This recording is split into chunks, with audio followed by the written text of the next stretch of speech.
තෙරුවන් සරණයි. මේ වැවක් ගැන කතා කරනකොට කොහොමද එදා බුදුන් වහන්සේ මේ ලොව පහළ වෙද්දී මේ ගැඹුරු ධර්මයේ දකින්න නැත්තේ කොහොමද? කොයි වගේ දෙයක් දකින්න ඇද්ද? අපි හැමදාම දකින්නේ මේ ශ්‍රී ලංකාවේ තියෙන වැව් ගත්තම මේ වැව් වල හැම දවසම දකින්නේ මේ විදිහම. වතුර පිරෙන්නෙත් නැහැ, අඩු වෙන්නෙත් නැද්ද? වතුර පිරෙන්නෙත් නැහැ, අඩු වෙන්නෙත් නැහැ, මේ විදිහටම තියෙනවා. ඒක ඒමනේ දකින්නේ. මේක මේ වැවකට ඇවිල්ලා විමර්ශනය කරලා බලනවා. කොහොමද විමර්ශනය කරලා බලන්නේ? මේ වැවට පිටින් වතුරක් ආවේ නැත්තම් තියෙන වතුර ටික මුරුවට දුන්නාන් පස්සේ මොකද වෙන්නේ? මේක වැවක් නේ, වලක් වෙනවා. එහෙනම් මෙන්න මෙතනත් සිද්ධ වෙනවා. මොකක්ද දැන් අපේ මේ මොකද වෙන්නේ? තමාගේ රූපෙට මේක ගලප ගන්නවා. කොහොමද ගලප ගන්නෙ? තමාගේ ළඟ තියනවාද? අපිට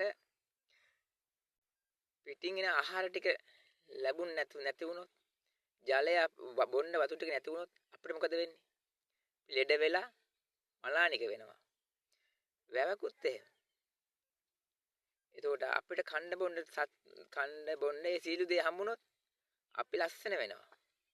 වැවකටත් වතුර ටික ජලය පිටෙන් කොහෙන් හරි ආවම වතුර පිවිච්චාම වැව ලස්සනයි.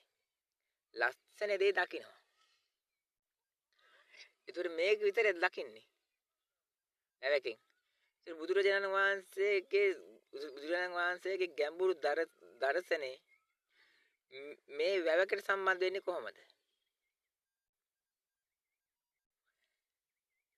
මේ දැන් දකින්න මේ වැවේ මේ රැටත් රාත්‍රී කාලයට මේ වැව දකින්නවද? රාත්‍රී කාලයටත් මේ දේ දකින්නවද?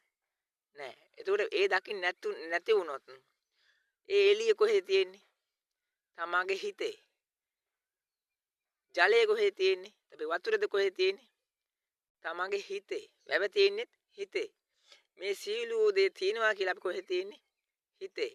මේක අපි තමා තුලින් තේරුම් කර ගන්නවා. දැන් මම ඇවිල්ලා තියෙන වැවට. මේ වැවට ආවට පස්සේ ඇයි මම මේ රූපේ අරන් මේ වැවට ආවා? මම ගෙදරින් උඩ කොහෙද තිබුණේ?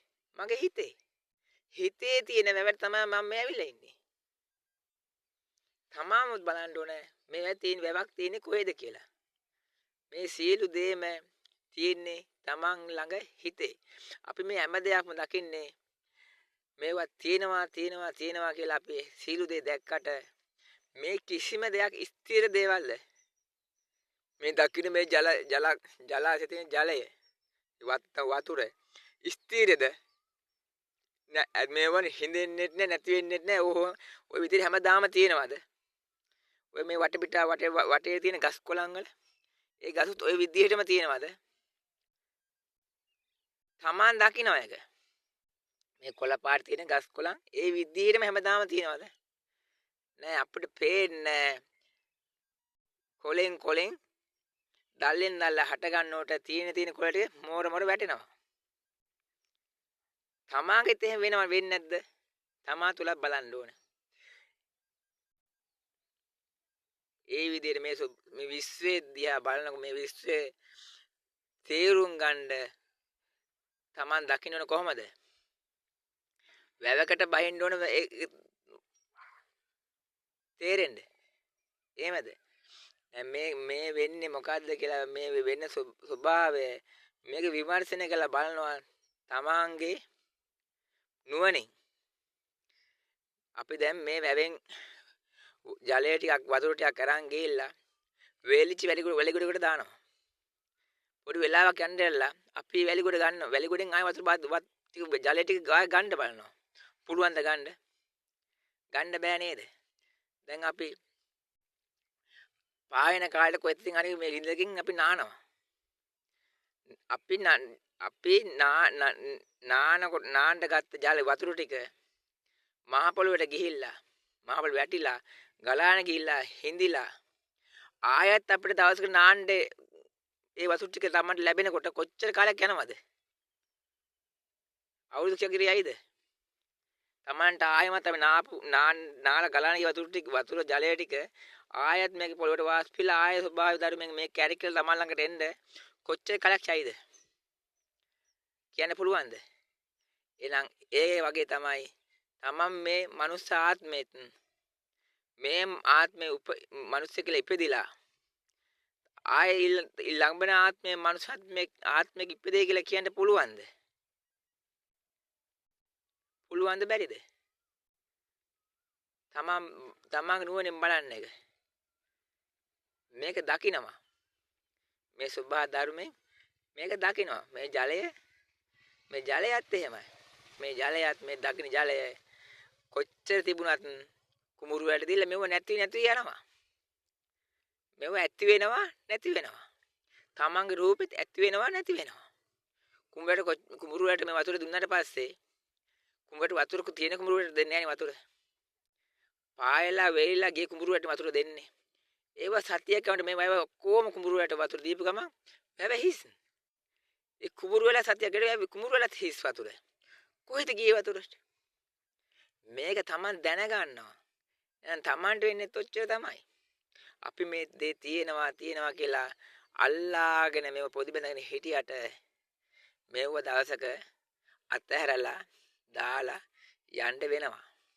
ඒක එදාටනේ කියලා අපි මේ ගැඹුරු දර්ශනේ අතහැර දානවා.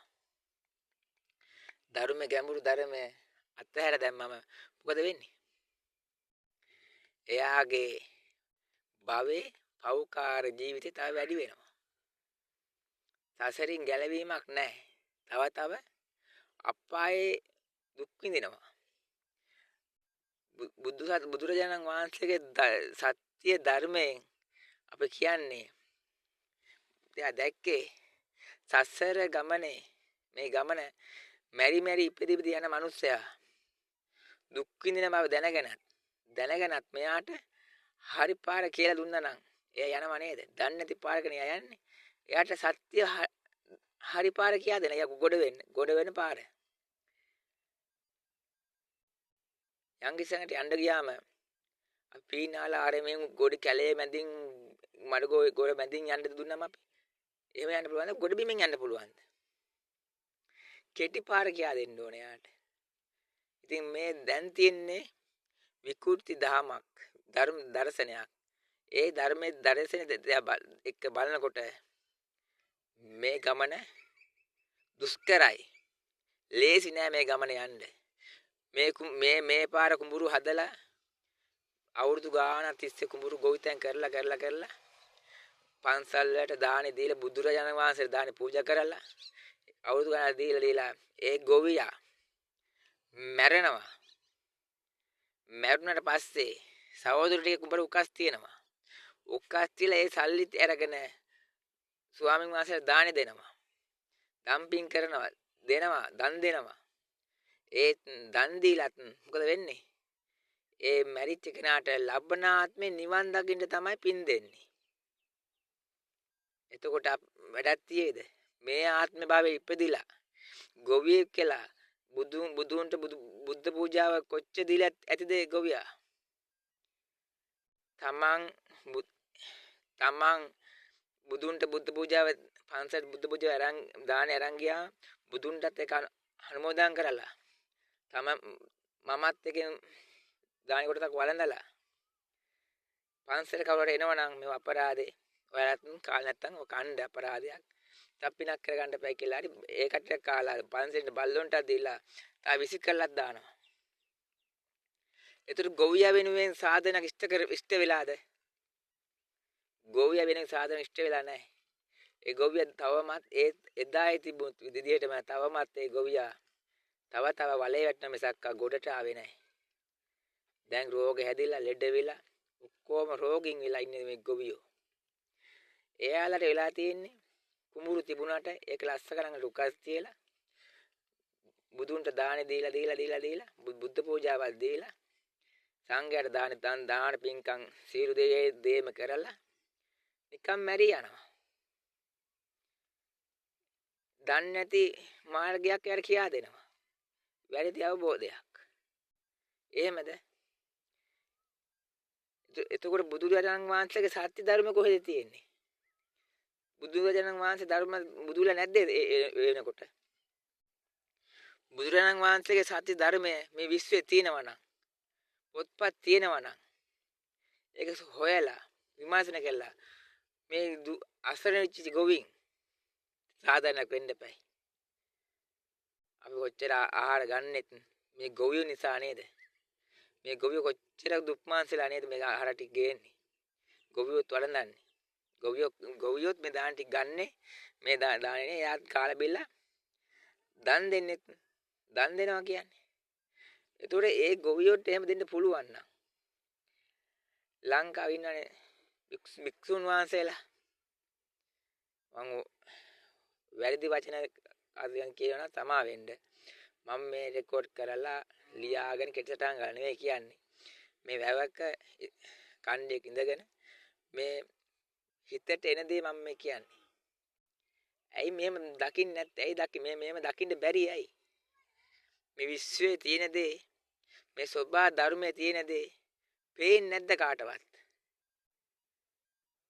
මේක ධර්මයේ පැත්තෙන් ගැඹුරු බුදුරජාණන් වහන්සේගේ ගැඹුරු ධර්මය මේක බලන්න ඕනේ.